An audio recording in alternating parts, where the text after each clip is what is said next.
கொண்டிருக்கிறார். திரும்பி பாருங்கள் மக்களே, எங்களுடன் நில்லுங்கள். 2026 தமிழ்நாடு அதன் பிறகு 5 வருடம் கழித்து உலக நாடுகளை இணையாக மிகப்பெரிய ஒரு வல்லரசு நாடாக உருவாகக்கூடிய அளவிற்கு தமிழ்நாட்டை உண்டாக்குவோம் என்பதுதான் எங்களுடைய சூளுரை. மார்ச் 22ஆம் தேதி சென்னையில் நாடாளுமன்றம் நடந்திருக்கிறது. எப்படின்னு கேக்குறீங்களா? பல மாநில முதல்வர்களும் 24 பார்ட்டிஸ் அதுக்குள்ள வந்திருக்காங்க. 24 பார்ட்டிஸ் சேர்ந்து அங்க ஒரு கூட்டமைப்பு நடத்தி 6 முடிவுகளை எடுத்திருக்காங்க. அடுத்த கூட்டம் எப்போனும் தீர்வாச்சு. நடுநடுங்கி போயிருக்காங்க பிஜேபி. என்றோ ஒரு நாள் கோல்வாக்கர் RSS தலைவர் இங்க வந்து மொழி வாரியா மக்களை பிரிக்கலாம், சாதி வாரியா மக்களை பிரிக்கலாம், மத வாரியா மக்களை பிரிக்கலாம், ஆனா மொழி வாரியா மட்டும் மக்களை பிரிச்சு அவங்களுக்கு ஐடென்டிட்டி கொடுத்துறாதீங்கடா. ஒரே நாடு ஒரே மொழியா இருக்கணும், அப்பதான் நம்ம யாருன்னு தெரியும் அப்படின்னு அவர் பேசியிருக்காரு. கடந்த பிப்ரவரி மாசம் 12ஆம் தேதி 2025 கூட RSS பொதுச் செயலாளர் சுரேஷ் ஜோஷி என்ன தெரியுமா சொல்லியிருக்காரு? சமஸ்கிருதம் தான் தாய்மொழி, அதாவது மொழிகளுக்கெல்லாம் தாய்மொழி, நம்ம இந்தியா முழுக்க சமஸ்கிருதத்தை பரப்பணும்னு அன்னைக்கு எழுதி வச்சுட்டு பேனா உடைச்ச பேனா இன்ன வரைக்கும் RSS கிட்டையும் பிஜேபி கிட்டையும் அப்படியே கிடக்கு.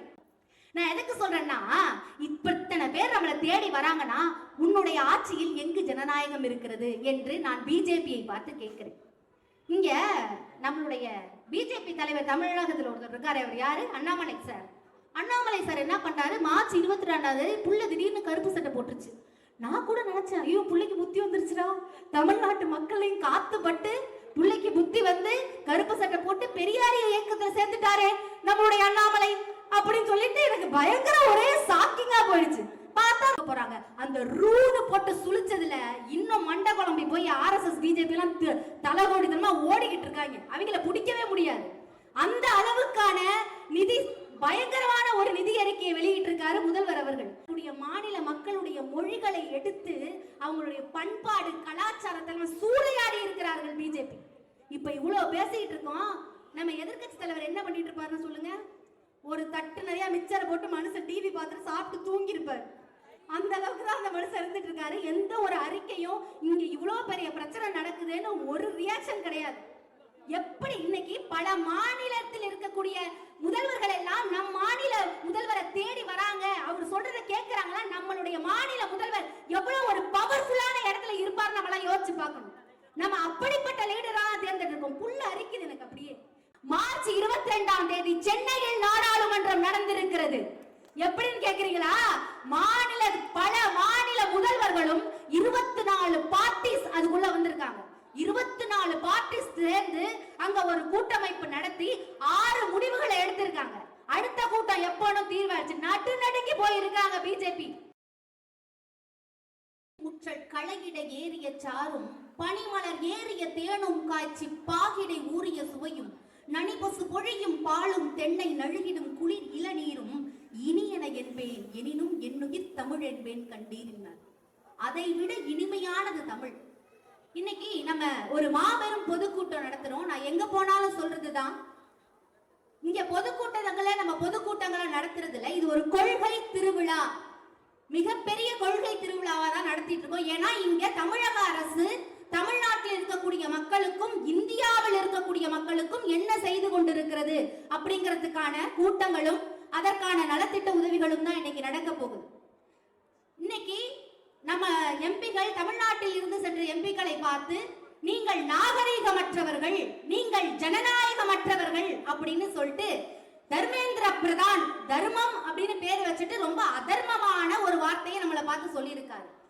யாரு நாகரீகமற்றவர்கள், யாரு ஜனநாயகமற்றவர்கள் அவருக்கு நம்ம காட்ட வேணாமா? ஜனநாயகம்னா என்ன அப்படின்னா, இங்க அவங்க என்ன சொல்றாங்கன்னா தொகுதி மறுசீரமைப்பு அப்படின்னு சொல்லிட்டு, இங்க நம்ம நீங்கெல்லாம் குடத்துல தண்ணி குடிப்பீங்க தானே, மக்கள்லாம் நம்ம வீட்டுல எல்லாரும் குடத்துல தண்ணி குடிப்போம் தானே. அந்த குடத்துல ஒரு 2 குடம் இருக்குன்னு வச்சுப்போம்.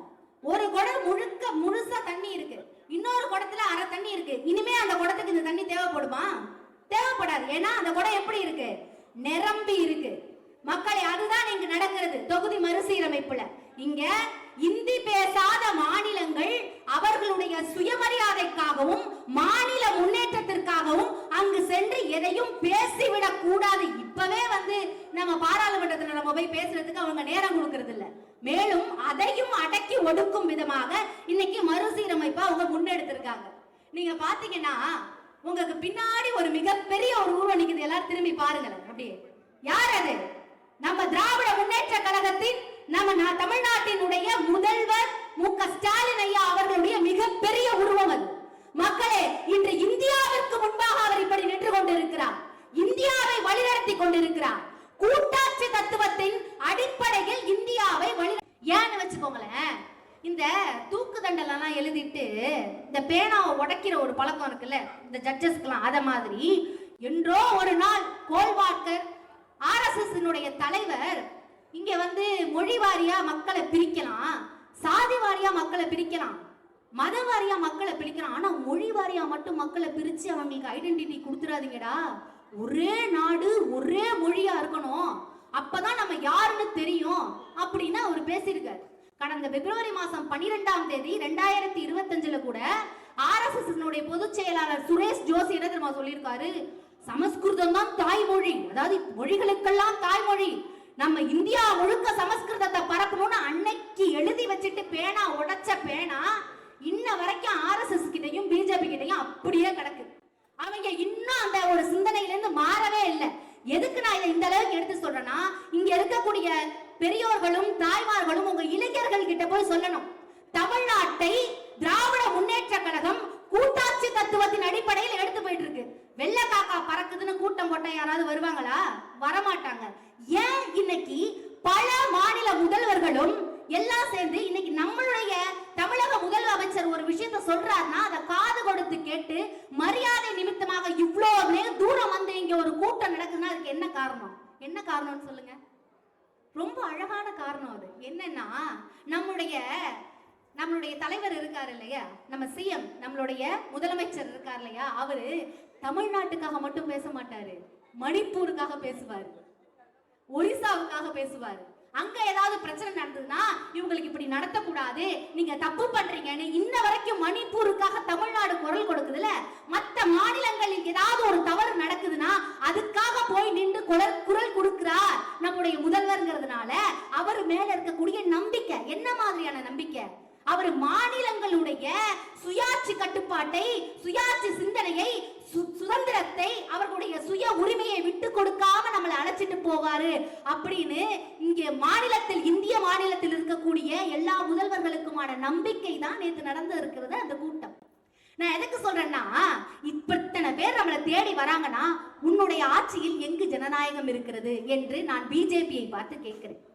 இங்க நம்மளுடைய பிஜேபி தலைவர் தமிழகத்தில் ஒருத்தர் இருக்காரு. அவர் யாரு? அண்ணாமலை சார். அண்ணாமலை சார் என்ன பண்றாரு? மார்ச் 22 புள்ள திடீர்னு கருப்பு சட்டை போட்டுருச்சு. நான் கூட நினைச்சேன், ஐயோ புள்ளைக்கு புத்தி வந்துருச்சுடா, தமிழ்நாட்டு மக்களையும் காத்துப்பட்டு புள்ளைக்கு புத்தி வந்து கருப்பு சட்டை போட்டு பெரியாரிய இயக்கத்தில் சேர்ந்துட்டாரே நம்மளுடைய அண்ணாமலை அப்படின்னு சொல்லிட்டு எனக்கு பயங்கர ஒரே ஷாக்கிங்கா போயிடுச்சு. பார்த்தா ரைம்ஸ் ஒப்பிச்சிட்டு இருக்காங்க. அந்த ரைம்ஸையும் ஒழுங்கா ஒப்பிச்சாங்களா? கோரஸா ஒப்பிக்கல. ஏன்னா காலைல தான் போன் பண்ணிருப்பாரு, எஸ்எஸ் மீ இன்னைக்கு காலையில ஒரு மீட்டிங் இருக்கு, எல்லாரும் வந்துருங்க, நம்ம ஒரு எதிர்த்து ஒரு போராட்டம் பண்ண போறோம்னு அன்னைக்கு காலையில ஒரு மீட்டிங்கை போட்டு அதை எடுத்து விடுறது. அதுல மிக முக்கியமான ஒரு கருத்தை நம்ம அண்ணாமலை அவர்கள் சொல்லியிருக்காரு. என்ன சொல்லியிருக்காருன்னா, இங்க மட்டும் பிஜேபி ஆட்சிக்கு வந்ததுன்னா இங்க ஒரு பிரைவேட் ஸ்கூல்ஸ் கூட இருக்காதாம், எந்த ஒரு பிரைவேட் ஸ்கூலையும் அவர் நடக்க விட மாட்டாராம். நான் கேக்குறேன், உங்க ஊர் ஆட்சியில இருக்கு இல்லையா, உங்க பிஜேபி ஆட்சியில இருக்கக்கூடிய மாநிலங்கள்ல பிரைவேட் ஸ்கூல்ஸே இல்லையா? இல்ல நான் கேக்குறேன், இங்க பிரைவேட் ஸ்கூல் இருக்கணுமா இருக்க கூடாதாங்கிறது பேச்சு கிடையாது, இங்க இருமொழி கொள்கை இருக்கணுங்கிறது தான் பேச்சு. மக்களே, அதை புரிஞ்சுக்கிறதுக்கான அறிவு அவங்கள்ட்ட கிடையாது. அவங்களுக்கு அரசியல் அறிவு கிடையாது, அவங்களுக்கு ஒரு பகுத்தறிவு கிடையாது. பகுத்தறிவு இல்லாததுனாலதான் இன்ன வரைக்கும் நம்ம போராடிட்டு இருக்குது. நான் கூட அடிக்கடி யோசிப்பேன், இவ்வளவு நின்று இவ்வளவு மேடை போட்டு இப்படிலாம் பேசுறதுக்கு பதிலா அன்னைக்கு அந்த சைபர் கேனால ஒரு பக்கம் மூடி இருந்தோம்னா இன்னைக்கு இந்தியாவே தப்பிச்சிருக்குமே அப்படின்னு பல நேரங்கள்ல நான் சிந்திக்கிறது உண்டு. எதுக்கு சொல்றேன்னா, இங்க மும்மொழி கொள்கையை உள்ள கொண்டு வராங்க. மும்மொழி கொள்கை யாரை பார்த்து யாரு கத்துக்கணும்னு இருக்குல்ல. ஒரு மாணவன் நல்லா இங்க படிச்சு செம்மையா இருக்கான், அதாவது இந்தியாவிற்கே முன்னோடி மாநிலமா இருக்கிறது தமிழ்நாடு. நம்ம ஒரு கொள்கையை ஃபாலோ பண்றோம் இல்லையா? நம்ம எத்தனை பர்சன்ட் ஜிஆர் வச்சிருக்கோம்னா 47%. அப்படி ஜிஆர்னா என்னன்னா அந்த அளவுக்கு படித்தவர்கள் நம்ம இங்க இருக்கிறோம் அப்படின்னு அந்த அளவுக்கு பர்சன்டேஜ் வச்சிருக்கோம். அவன் எவ்வளவு வச்சிருக்கான்? ரொம்ப கம்மி. இந்தியாவுக்கே 27% தான் வச்சிருக்கான். அப்ப யார் யாரை பார்த்து கத்துக்கணும்? 47 27 பார்த்து கத்துக்கணுமா, 27 47 பார்த்து கத்துக்கணுமா? நீங்களே சொல்லுங்க, யார் யாரை பார்த்து கத்துக்கணும்? நம்மளை பார்த்து தான் அவங்க கத்துக்கணும். ஆனா கத்துக்க மாட்டாங்க. ஏன்னா அவங்களுக்கு முக்கியமான ஒரு விஷயம் இங்க ஆர்எஸ்எஸ் உடைய சிந்தனை தான்.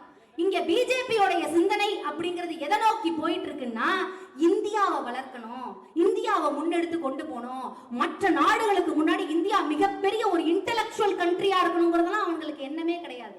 அன்னைக்கு கோல்வார்கர் எழுதிட்டு அந்த பேனாவை உடைச்சார்ல, அந்த சிந்தனையிலே அவங்க நிக்கிறாங்க. அதுக்கு மேல அவங்களுக்கு பகுத்தறிவு வேலை செய்யல. ஏன்னா அவங்க மேல பெரியார் காத்து, அண்ணா காத்து, நம்மளுடைய முத்தமிழ் அறிஞர் கலைஞர் காத்தெல்லாம் அவங்க மேல படவே கிடையாது. நான் கேட்கிறேன், 3வது வகுப்பு 5வது வகுப்பு 8வது வகுப்புக்கெல்லாம் நீ வந்து தேர்வு வச்சு அந்த பிள்ளைங்களை ஃபெயில் ஆக்கி திரும்ப குலக்கல்வி திட்டத்துக்கு இழுத்துட்டு போற வழியை நீ பார்த்துக்கிட்டு இருக்க. இது முன்னேற்றமா? என் புள்ள படிக்கணும், 8வது வகுப்பு வரைக்கும் பாஸ் பண்ணு. ஏன் நான்லாம் கூட 8வது வகுப்பு வரைக்கும் ரொம்பலாம் நல்லாலாம் படிக்க மாட்டேன். இந்த நம்ம ஜாலியா சுத்திக்கிட்டே இருப்போம்ல, அந்த மாதிரி தான் போயிட்டு இருப்போம். அதுக்கப்புறம் தான் நமக்கே ஓகே நம்ம படிக்கணும், நல்ல மார்க் எடுக்கணுங்கிற ஒரு எண்ணமே வரும். அந்த கட்டத்துக்குள்ள பிள்ளைங்களை நம்ம இன்னொரு லெவலுக்கு கொண்டு போகணுங்கிறதுக்காக நம்மளுடைய முதல்வர்கள் என்னென்ன பாடுபட்டிருக்காங்க. கலைஞர் எடுத்துக்கோங்க. கலைஞர் என்ன பண்ணார்னா, எம்மாடி ஒரு 10வது வரைக்கும் படிச்சிடுறா, உனக்கு கல்யாணம் பண்றதுக்கு நான் 5000 ரூபாய் தரேன். 12வது வரைக்கும் படுறா, நான் 10000 ரூபாய் தரேன். உனக்கு நான் வந்து புதுசா கல்லூரி கட்டி தரேன், உனக்கு நான் நிறைய ஸ்காலர்ஷிப் தரேன், உனக்கு இடஒதுக்கீடு தரேன் அப்படின்னு சொல்லி பெண்களையும் இன்னைக்கு நீங்க பாருங்க, அதோட தொடர்ச்சியை நீங்க பாருங்க. நம்மளுடைய முதல்வர் என்ன பண்ணிருக்காரு அப்படின்னா, இன்னைக்கு பிங்க் ஆட்டோ திட்டம்னு ஒரு திட்டம் கொண்டு வந்திருக்காரா பெண்களுடைய முன்னேற்றத்திற்காக. இன்னைக்கு வந்து பெண்களுக்கு விடுதி வழங்கியிருக்காரு. இந்த விடுதியை நீங்க பேசுறீங்களே, இதுக்கு முன்னாடி கலைஞர் ஒரு விடுதி வழங்கியிருக்காரு. என்னன்னா, முஸ்லிம் பிள்ளைங்க எல்லாம் இருக்குல்ல, அதுங்கெல்லாம் அந்த அரசு பள்ளிக்கூடத்துல படிக்கக்கூடிய முஸ்லீம் பிள்ளைகளுக்குன்னு தனியா விடுதியெல்லாம் அவருக்கு அப்பவே கட்டி கொடுத்துருக்காரு. இங்க அவங்களை நம்ம கூட சேர்த்து வச்சுக்கலாம் தானே? ஆமா தானே? நம்ம கூட சேர்த்து வச்சுக்கலாம். ஆனா தனியா கட்டி கொடுக்கணும்னு அவர் எதுக்கு யோசிச்சாரு அப்படின்னா, அவங்களுக்கு நம்ம கொடுக்குற மரியாதை. இங்க சிறுபான்மையினரை நம்ம மதிக்க கத்துக்கிறோம். எந்த ஒரு விஷயம் சிறுபான்மையா இருக்கோ அதை அரவணைக்க கத்துக்கணும். அதுதான் ஒரு பவர்ஃபுல்லான மூவ்ங்கிற. நான் நம்ம பெரிய ஆளு அப்படிங்கிறதுக்காக சின்னவர்களை இலக்காரமா நடத்துறது என்னைக்காவது ஒரு அன்பான ஒரு சிந்தனையா இருந்திருக்கா? அப்படி பண்ண மாட்டார் நம்மளுடைய முதல்வர். அப்பவே கலைஞர் அதை பண்ணாரு. இன்னைக்கு பாருங்க, நம்மளுக்கு சொத்துரிமையா இருக்கட்டும், இல்ல இன்னைக்கு சொத்துல வந்து நீங்க உங்க பேர்ல ரெஜிஸ்ட்ரேஷன் பண்ணிக்கிட்டீங்க, பொம்பளை பிள்ளைங்க பேர்ல ரெஜிஸ்ட்ரேஷன் பண்ணா 1% தள்ளுபடியா இருக்கட்டும், 1 லட்சம் வீடு கட்டி தர போறாங்க, கல்யாண மண்டபம் கொடுக்க போறாங்க. அந்த ரூடு போட்டு சுழிச்சதுல இன்னும் மண்ட குழம்பி போய் ஆர்எஸ்எஸ் பிஜேபி எல்லாம் தலைகோடித்தனமா ஓடிக்கிட்டு இருக்காங்க. அவங்கள பிடிக்கவே முடியாது. அந்த அளவுக்கான நிதி, பயங்கரமான ஒரு நிதி அறிக்கையை வெளியிட்டு இருக்காரு முதல்வர் அவர்கள். நான் ஏன் சொல்றேன்னா, இங்க பெண்ணியம் பேசுதல் நிறைய பேர் பேசுறாங்க. ஆனா அதுல எல்லாம் பெண்ணியம் இருக்கிறது இல்ல. பெண்ணியம்னா என்னன்னா, ஒரு பெண் அவளுடைய முன்னேற்றத்தை நோக்கி அவள் நகர்ந்து கொண்டே இருக்கிறாள். அந்த நகர்தல்ல அவளுக்கு இடையூறாக வரக்கூடியது இந்த சமுதாயமோ, இல்ல ஏதோ ஒரு கட்டமைப்போ, ஒரு பண்பாடோ, கலாச்சாரமோ, இல்ல ஏதோ ஒன்றோ அதற்கு இடையூறாக இருக்கும் பொழுது அதை எதிர்த்து நம்ம ஒரு கேள்வி கேட்கிறோம்ல, ஒரு தீர்க்கமான ஒரு தீர்மானத்தை பேசுறோம்ல, அதுதான் பெண்ணியம். அத இங்க தமிழ்நாட்டை ஆழ்ந்து முடித்து விட்ட லீடரா இருக்கட்டும் சரி, இப்ப ஆழ்ந்துட்டு இருக்கக்கூடிய நம்முடைய முதல்வரா இருக்கட்டும் சரி, எல்லாருமே அதை தொடாம வந்ததே கிடையாது. நம்மளுடைய பெரியார் எடுத்துக்கோங்க, அவரு பெண்ணுக்கு வந்து நீங்க சொத்துரிமை தரணும்னு பேசினாரு. அண்ணா வந்து நமக்கான வழிமுறைகளை மேற்கொண்டார். கலைஞர் நம்மளை பொருளாதார ரீதியில உயர்த்தினார் பெண்களை. யாராவது இதை இல்லைன்னு சொல்ல முடியுமா? 48 புதிய அரசு துறைகளை உருவாக்கினவருங்க கலைஞர். அவர் பக்கத்துல இன்னைக்கு யாராவது எந்த ஒரு அரசியல்வாதியாவது நின்று நம்மளுடைய கலைஞர் முன்னாடி பேசிட முடியுமா? இன்னைக்கு நம்மளுடைய முதல்வர் அவர்கள் அவர் அறிக்கையில சொல்லியிருக்காரு, அந்த ரூ திட்டத்துல பெண்களுக்கான இந்த கர்ப்பப்பை வாய் புற்றுநோய், ஒரு புற்றுநோய் இருக்கு பாத்தீங்களா, அதை பத்தின அவருக்கு வந்து அதுக்கு தடுப்பூசி கொடுக்கிறாரு இலவசமாங்கிறது எந்த அளவுக்கு முக்கியமோ, இன்னைக்கு பெண்கள்ல எத்தனை பேருக்கு நமக்கு கர்ப்பப்பை வாய் புற்றுநோய் வருங்கிறது நமக்கு தெரியும். நான் பெண்களிடம் கேட்கிறேன், நம்ம நிறைய பேருக்கு தெரியாது தானே, இங்க கர்ப்பப்பை வாய் புற்றுநோய் ஒரு விஷயம் இருக்குன்னே பெண்களுக்கு தெரியாது. அந்த அவேர்னஸ் இன்று இந்தியா முழுவதும், தமிழகம் முழுவதும் இருக்கக்கூடிய பெண்களுக்கு கொண்டு போய் சேர்த்து மிகப்பெரிய ஒரு பெண்ணியல் புரட்சியை பண்ணியிருக்காரு நம்முடைய முதல்வர் தான் சொல்லணும். ஏன்னா இது ரொம்ப முக்கியம். இங்க வந்து பெண்களை பத்தி பெண்களை பேசுறது தாண்டி பெண்களுக்காக யோசித்து என்னுடைய மாநில பெண்கள் அவர்கள் உடம்பில் இருக்கக்கூடிய ஏதேனும் ஒரு நோய் கூட அவர்களுடைய முன்னேற்றத்தை தடுத்து விடக் கூடாதுன்னு முன்னாடி போறார்ல, அதுதான் நாட்டுடைய முதல்வர். அதனாலதான் நாம இந்த நிமிஷம் வரைக்கும் இவ்வளவு ஒரு ஸ்ட்ராங்கா நாம நின்றுகிட்டு இருக்கோம். மக்களை மும்மொழி கொள்கையை நாம் எதிர்ப்பதற்கான காரணங்களை நீங்கள் தீர்க்கமாக தெரிந்து கொள்ளுங்கள். இன்னைக்கு 6 நாடுகள்ல தேசிய மொழியா இருக்கு தமிழ், ஆமாவா இல்லையா? 6 நாடு. ஆனா அந்த தமிழுக்கு நம்ம நாட்டுல மரியாதை இருக்கா? இந்திய நாட்டுல மரியாதை இருக்கானா? கிடையாது. ஏன்? நம்ம எல்லாம் ரொம்ப படிச்சுட்டா அவங்க எல்லாம் உள்ள வர முடியாது. நம்ம அதிகமான டாக்டர்ஸ் வச்சிருக்கோம். வேர்ல்ட் ஹெல்த் ஆர்கனைசேஷனோட ஒரு அறிக்கை இருக்கு. அதாவது 1000 பேருக்கு ஒரு மருத்துவர் அப்படின்னு வேர்ல்ட் ஹெல்த் ஆர்கனைசேஷன்ல ஒரு அறிக்கை இருக்கு. ஆனா தமிழ்நாட்டுல 250 பேருக்கு ஒரு மருத்துவர் இருக்காங்க. அந்த அளவுக்கு டாக்டர்ஸ் நம்மளுடைய நாட்டுல இருக்காங்க. அப்படி பல மருத்துவ கல்லூரிகளையும் மருத்துவமனைகளையும் கட்டி இருக்கிறது தமிழ்நாடு அரசும். ஆனா இப்ப என்ன தெரியுமா சொல்லிட்டாங்க, இனிமே உங்க மருத்துவ கல்லூரியில உங்களுடைய தமிழ்நாட்டுக்கு கிடையாதுன்னு ஸ்டாப் பண்றாங்க. இவங்களுக்கு பிரச்சனை என்ன தெரியுமா? நம்ம பேசுறது மட்டும் பிரச்சனை கிடையாது, பகுத்தறிவோட பேசுறது அது மட்டும் பிரச்சனை கிடையாது. மக்களின் நல்லிணக்க நோக்கத்தோட நம்ம பேசுறது, கூட்டாட்சி தத்துவத்தை பேசுவது, என்னுடைய மாநில உரிமைகளை பத்தி பேசியது, மாநில சுயாட்சி பத்தி பேசுவது இங்க ஆர்எஸ்எஸ்க்கும் பிஜேபிக்கும் பிரச்சனை. இன்னைக்கு நான் கேட்கிறேன், 6 நாடுகள்ல தேசிய மொழியா இருக்கக்கூடிய என்னுடைய தமிழ் இருக்கிறதே, நம்முடைய வைகோ அண்ணன் முழங்கினான், எங்கள் வாழ்வும் எங்கள் வளமும் மங்காத தமிழ் என்று சங்கே முழங்கு அப்படின்னு சொல்லி நம்ம வைகோ அண்ணன் அன்னைக்கு பேசினாரு. அப்படிப்பட்ட மிகப்பெரிய தொன்மையான மொழி தமிழ். அந்த மொழிய பக்கத்துல இருக்க கேரளா மாநிலத்துல போய் தமிழ் படிங்க நம்ம என்னைக்காவது சொல்லியிருக்கோமா? சொல்ல மாட்டோம். இங்க தமிழும் மற்றொரு மொழியை அழித்ததாக வரலாறே கிடையாது மக்களே. தமிழனும் ஒரு மொழியை அழித்ததாக இங்கு வரலாறு கிடையாது. அப்படிப்பட்ட மாண்பு மிகுந்தவர்கள் தான் இங்கு தமிழர்கள். அதை நம்ம புரிஞ்சுக்கிட்டு இதுக்கப்புறம் நீங்க உங்க வீட்டுல இருக்கக்கூடிய இளைஞர்கள்ட்ட போய் சொல்லுங்க, இப்போதைக்கு தமிழ்நாட்டுல இங்க என்ன நடந்துகிட்டு இருக்கு, இந்த சூழல் எப்படி நடந்துட்டு இருக்கு, உங்க பின்னாடி மிகப்பெரிய உயரமா நிற்கக்கூடிய அந்த மனிதர் இன்று இந்தியாவையே கூட்டாட்சி தத்துவத்தை நோக்கி அழைத்து கொண்டிருக்கிறார். திரும்பி பாருங்கள் மக்களே, எங்களுடன் நில்லுங்கள். 2026 தமிழ்நாடு அதன் பிறகு 5 வருடம் கழித்து உலக நாடுகளை இணையாக மிகப்பெரிய ஒரு வல்லரசு நாடாக உருவாகக்கூடிய அளவிற்கு தமிழ்நாட்டை உண்டாக்குவோம் என்பதுதான் எங்களுடைய சூளுரை. மக்களே யோசித்துக் கொள்ளுங்கள், இங்கு மொழியை அழித்தால் நம் பண்பாட்டை எளிதில் அழித்து விடுவார்கள். நமக்கு நம்மளுடைய பேச்சியம்மனும் நம்ம கருப்பசாமியும் நமக்கு ரொம்ப முக்கியம். அவங்களை நம்மள்ட்ட எடுத்துட்டா நம்மளுடைய உணர்வுகளை எடுத்துருவாங்கல்ல. அப்படி பல மொழி பேசக்கூடிய மாநில மக்களுடைய மொழிகளை எடுத்து அவங்களுடைய பண்பாடு கலாச்சாரத்தெல்லாம் சூறையாடி இருக்கிறார்கள் பிஜேபி. இப்ப இவ்வளவு பேசிட்டு இருக்கோம், நம்ம எதிர்கட்சி தலைவர் என்ன பண்ணிட்டு இருப்பாருன்னு சொல்லுங்க? ஒரு தட்டு நிறைய மிச்சரை போட்டு மனுஷன் டிவி பார்த்துட்டு சாப்பிட்டு தூங்கி இருப்பார். அந்த அளவுக்கு தான் அந்த மனுஷன் இருந்துட்டு இருக்காரு. எந்த ஒரு அறிக்கையும் இங்க இவ்வளவு பெரிய பிரச்சனை நடக்குதுன்னு ஒரு ரியாக்ஷன் கிடையாது. எப்படி இன்னைக்கு பல மாநிலத்தில் இருக்கக்கூடிய முதல்வர்கள் எல்லாம் நம் மாநில முதல்வரை தேடி வராங்க, அவர் சொல்றதை கேட்கிறாங்களா? நம்மளுடைய மாநில முதல்வர் எவ்வளவு ஒரு பவர்ஃபுல்லான இடத்துல இருப்பார் நம்மளாம் யோசிச்சு பார்க்கணும். நம்ம அப்படிப்பட்ட லீடரா தேர்ந்தெடுக்கோம். புல்ல அரிக்குது எனக்கு. அப்படியே பிடிஆர் அவர்கள் பேசும் பொழுது அங்க கீழே அந்த மெசேஜ்ல போய் நான் பாக்குறேன், அங்க ஐயோ என்ன இப்படி தமிழ்நாடு மக்கள் என்ன இவ்வளவு அறிவுள்ளவங்களா இருக்கீங்க, இப்படி இவ்வளவு இன்டெலெக்சுவல் பீப்புளா இருக்கீங்க, இப்படிப்பட்ட லீடர்ஸை நீங்க தேர்ந்தெடுத்து இருக்கீங்களே. அவங்களோட கேள்வியில அப்படியே ஆடி போயிட்டாரு அங்க இருக்க தொகுப்பாளர். அவர் எத்தனை பேரை அடிச்சு ஓட விட்டுருக்காரு தெரியுமா? அவர் தொகுப்பாளரா இருக்கும் பொழுது அவருக்கு இன்டர்வியூ கேட்கும் போது நம்முடைய ஜெயலலிதா அம்மையார் இருக்காருங்கல்ல, மைக்க புட்டிக்கி போட்டு ஏறிச்சு போயிட்டாங்க. அப்படிப்பட்ட ஒரு மனிதரை ஓட விட்டு இருக்கிறார் பிடிஆர் அண்ணன் அவர்கள். ஏன்னா நம்ம கிட்ட பகுத்தறிவு இருக்கு, நம்ம கிட்ட விஷயம் இருக்கு, உண்மை இருக்கு, நேர்மை இருக்கு. அதனால் நாம் இன்றும் பயணித்துக் கொண்டு இருக்கிறோம் மக்களே. அதனால் நான் கூறுகிறேன், உங்களுடைய ஓட்டை நீங்கள் யாருக்கு போட்டிருக்கிறீர்கள் அதனுடைய விளைவாக இன்று நாம் தன்மானம் காக்கப்பட்டு நின்று கொண்டிருக்கிறோம். எதிர்காலத்திலும் உங்களுடைய ஓட்டை நீங்கள் போடும்போது யோசித்து போடுங்கள், யாருக்கு போட வேண்டும், மக்கள் எந்த அளவுக்கு சிந்தனையோடு சுய சிந்தனையோட சுயமரியாதையோடு நடந்து கொண்டிருக்கிறார்கள், யார் நம்மை கூட்டாட்சி தத்துவத்தில் அழைத்து சென்றிருக்கிறார்கள் என்று நாம் யோசிக்க வேண்டும். கலைஞர் அவர்கள் தமிழுக்கும் தமிழுடைய பண்பாட்டிற்கென்றும் தனி அமைச்சகத்தை அமைத்தார். நம்முடைய மொழி உணர்வை நாம் யாரிடமிருந்தும் பறித்து புடுங்கிவிட முடியாது.